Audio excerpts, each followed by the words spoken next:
Jonathan Isaac plays for the Orlando Magic. He was not participating in the Black Lives Matter protest. Now, this is interesting to me. Few reasons. One, it's wild how something that was countercultural is now the standard culture, right? When Colin Kaepernick was initially the one taking a knee, the entire NFL was like, wow, this is crazy. We can't believe it. He's disrespecting the flag. Oh my gosh, it's so bad, right? And it was countercultural. Now, what is countercultural has now became and taken over the cultural zeitgeist. For better or for worse, I don't know. I think all in all, it's good. I think we're going to see campaigns like A Can't Wait, and I think we're going to see a lot of good things happen as a byproduct. Yes, Disciplines and Grace by Jerry Bridges. Thank you. We're going to see a lot of good things happen as a byproduct of the Black Lives Matter protest, specifically A Can't Wait, better policing, reform, better de-escalation training. I think all those things are going to be great. But that doesn't mean that everybody has to fall in line and follow the same protocol. And here you have Jonathan Isaac, I'm not super familiar with of who he is, but apparently, obviously he's in the NBA. Apparently he's a Christian, and he decided to not wear the shirt and not participate. And I wanted to show this video because I thought his views were really interesting. I'm not gonna play the whole thing, but I'll just react to a bit of it. Very interesting views about this stuff. By the way, we got new merch available, kingsdreament.com/store. John Keith, Anti-Hero Vinyl, limited 25 pieces. Politically Agnostic shirt, Yeshua's Dream, and the King's Dream Outlier Windbreaker just went live on the website last night. Okay, let's react to this this Jonathan Isaac Black Lives Matter situation. Absolutely. I believe that Black Lives Matter. A lot went into my decision, and part of it is, first off, is my thought that kneeling or wearing a Black Lives Matter t-shirt don't go hand in hand with supporting Black lives. And so I felt like, just me personally, and what it is that I believe in, standing on the stance that I do believe that Black Lives Matter, but I just felt like it was a decision that I had to make, and I didn't feel like putting that shirt on and kneeling went hand in hand with supporting Black lives, or that it made me support Black lives or not. I believe that for myself, my life has been supported through the gospel, Jesus Christ, and that every. So this is really interesting. They said, "Do you believe Black Lives Matter?" He wasn't wearing the shirt. You weren't standing with the rest of your.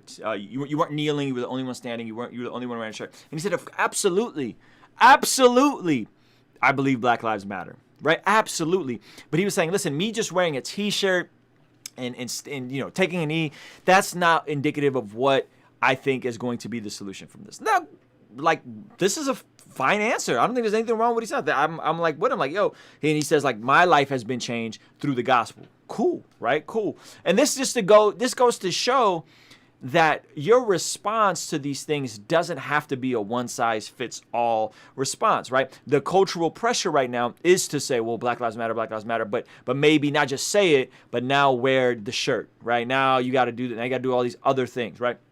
And I think there's, this man has the right to say and do what he wants, and if he feels like Black Lives Matter, but I don't want to take a knee, or I don't want to wear a T-shirt because I think the ultimate solution is the gospel, which I would agree with. I don't think there's anything wrong with this. But I will say that what makes I'm going to tell you guys in a second what makes his perspective different from other people here in one moment. Let me keep playing some more of this for you guys. Everyone is made in the image of God, and that we all fall short of God's glory.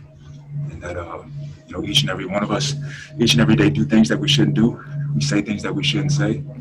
We hate and we dislike people that we shouldn't hate and dislike. And sometimes it gets into a point where we point fingers about whose evil is worse. And sometimes it comes down to simply whose evil is most visible. So he's really going in. Like, he's talking about we point fingers about whose evil is worse, but a lot of times it comes down to whose evil is more visible. Wow. This is crazy. I wanted to just take a stand on it.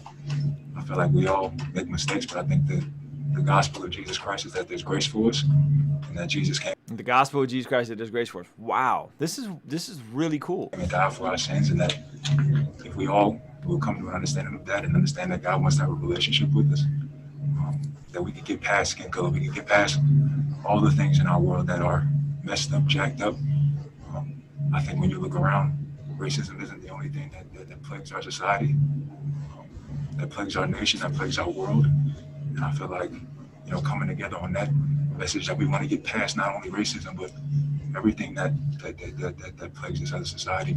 I feel like the answer to it is the gospel. What a cool answer. Like, what a cool moment that, first of all, how interesting is it that now it's inverted, right? And now the one person who isn't standing up or isn't taking a knee or isn't wearing a t-shirt, now this one person becomes the minority in this situation. That's just good or bad. I just think that's really interesting that is where we are. And then two, his response was very humble, right? His response was very humble. His response was very like, hey, and there's another clip where he talks about talking to his teammates about it, and his teammates respected him, and he gave them a heads up. I love it. Like, I love it. And here's the bigger idea. Everybody doesn't have to do the same thing as the solution, right? Now, I went to a protest, and I have no problem with saying Black Lives Matter. And I don't think you should have a problem with saying Black Lives Matter. And I made a whole video about the differentiation between the organization. And there's like 4 or 5 different Black Lives Matters, right? There's like the organization is kind of the people that are just like behind the sentiment. There's the Antifa people that are hijacking the entire thing and rioting. There's all kinds of different views on this thing. And I don't think it has to be one or the other. I think one can say, hey, absolutely, Black Lives Matter.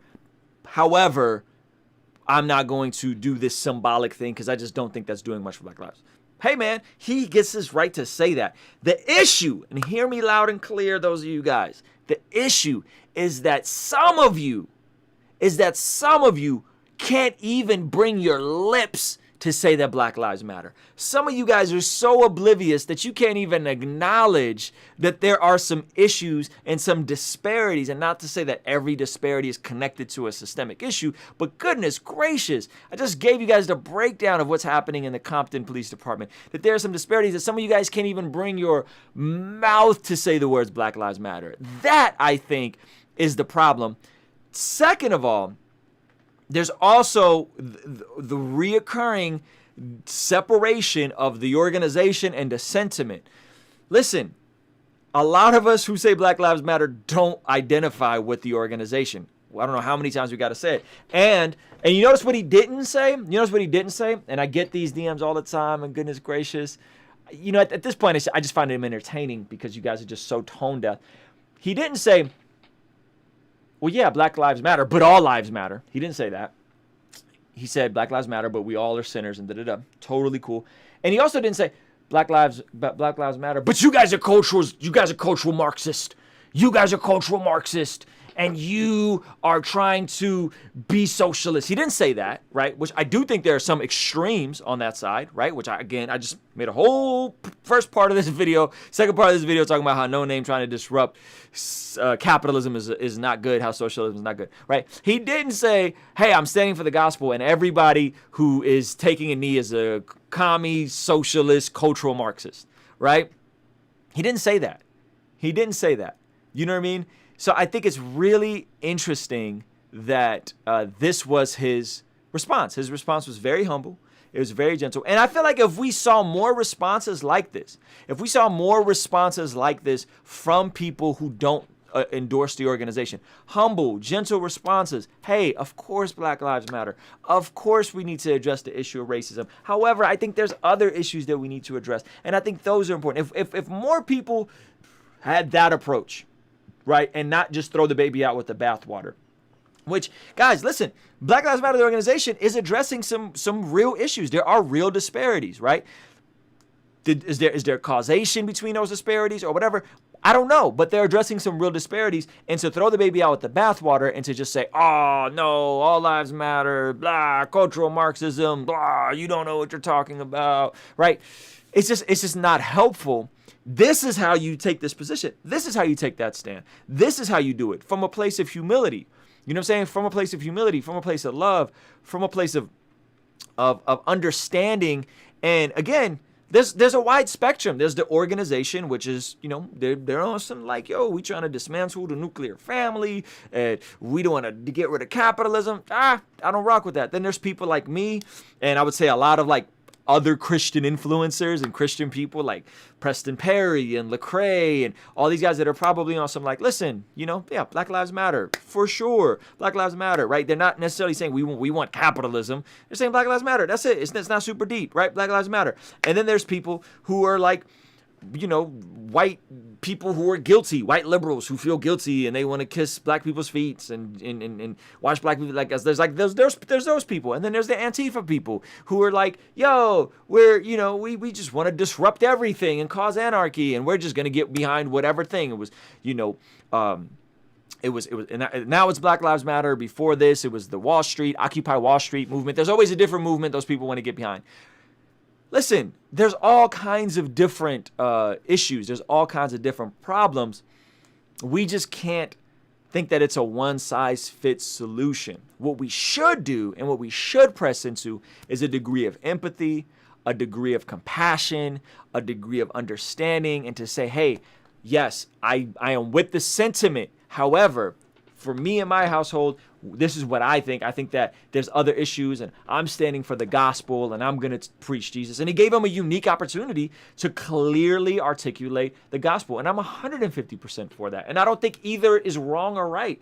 I don't think all the guys who took a knee and wore the t-shirt are wrong. And I don't think he's wrong. These things don't have to be mutually exclusive. It doesn't have to be binary. I know it's an election year. I know the media is driving a deeper and deeper wedge in your freaking algorithm and pushing the same stuff that you want to see to make you more and more outraged at they and us and right. Listen, guys.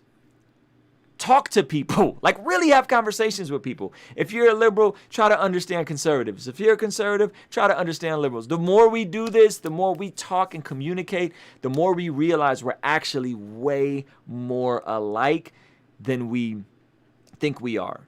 And oftentimes we hear the loudest voices.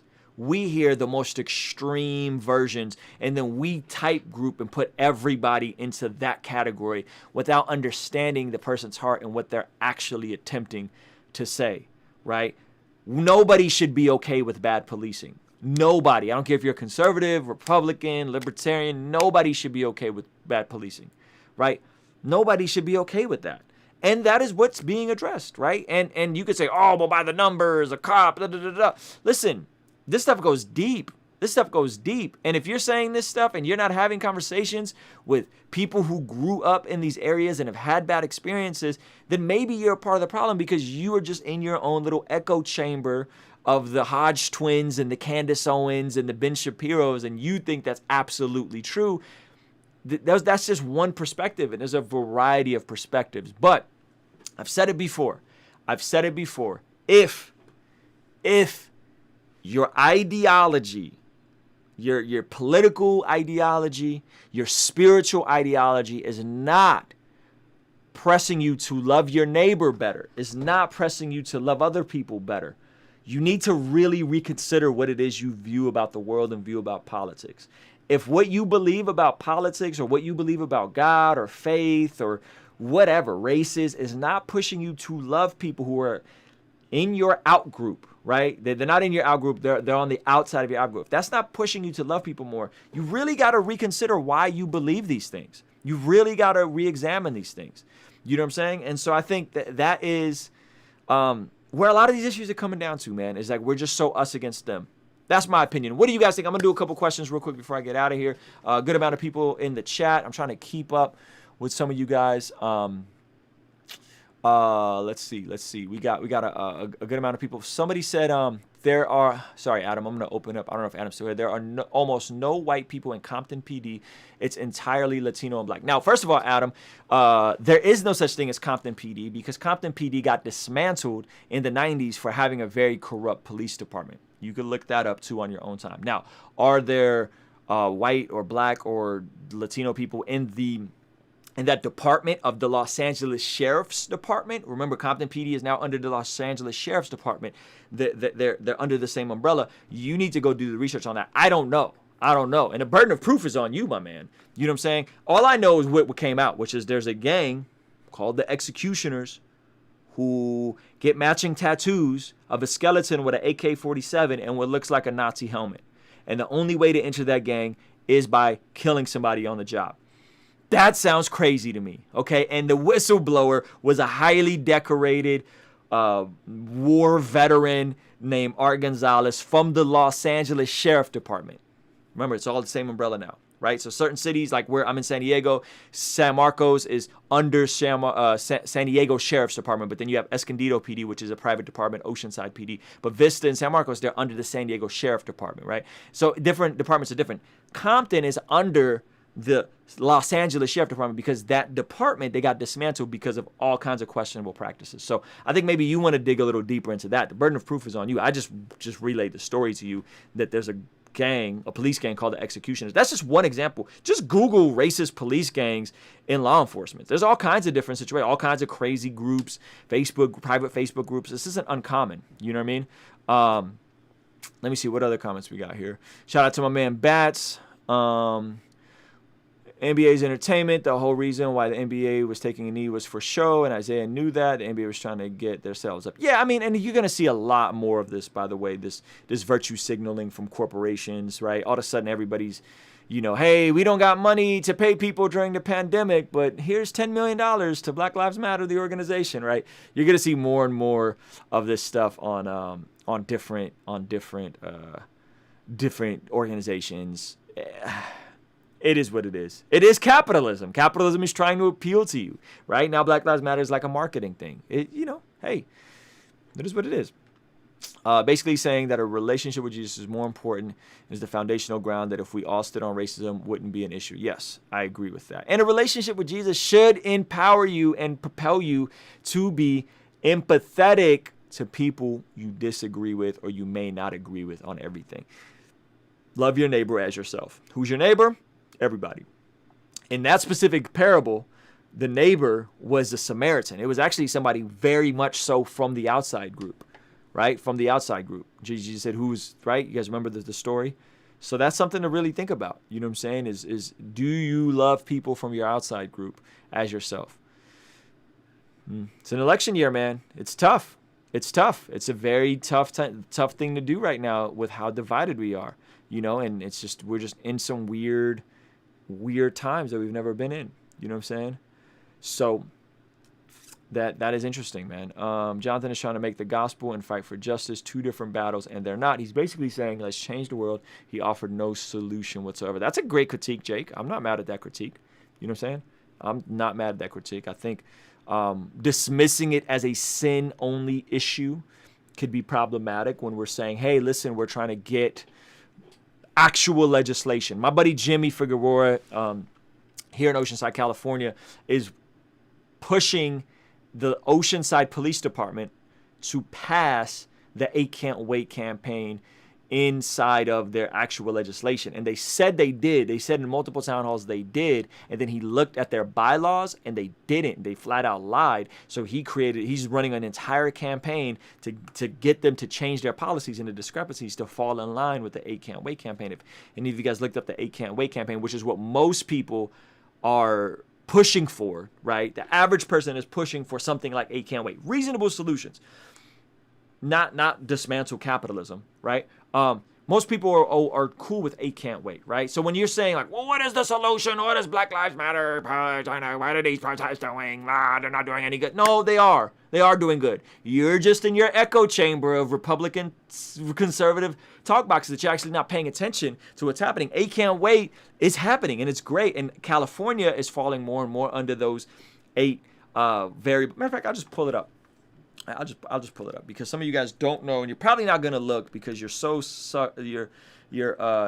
locked into your own little paradigm that these are things that are happening right now. Right? Check this out. 8 Can't Wait. Ban chokeholds and strangleholds. Require de-escalation. Require warning before shooting. Require exhaust all other alternatives before shooting. Duty to intervene. This is a huge one. If you are, it's like that whole meme. If there's 12 bad cops and 1,300 good cops. There's 1,312 bad cops, right? So creating a duty to intervene. This is huge, right? Ban shooting at moving vehicles, require use of force continuum, and require comprehensive reporting. Every police officer I know, and by the way, when I'm critical of police, I have friends that are police officers in law enforcement, is completely okay with these 8 count weight propositions. And the majority of the departments are adapting these. My buddy Jimmy Figueroa, who works not an after school, but he works with transitional kids on probation. He does amazing good work. Is making sure that these things actually get legislated, because he has a law degree, that they get legislated on the ground. So all you goofballs that are like, nothing good happening about Black Lives Matter, what is the protest accomplishing? This is what they're accomplishing. Actual situations that if your uncle has a mental breakdown and the police come, they're not going to choke him to death. You know what I'm saying? Or they're not going to beat him up unnecessarily or escalate force in an unnecessary fashion, right? Because you guys are looking at just the black people that are getting killed on camera. You're not understanding that there's tons of other cases where people are getting force escalated. There's all kinds of stuff happening that we don't always see. And so, yeah, we see these 3 or 4 things that happen every year, but there's other things that are happening where force is being escalated. Chokeholds are being used, right? Good cops aren't intervening, right? They're not intervening because of the blue shield or the blue line, right? And so these are good things. These are good things. You should be happy that Black Lives Matter is doing good work. Celebrate these things. This is good.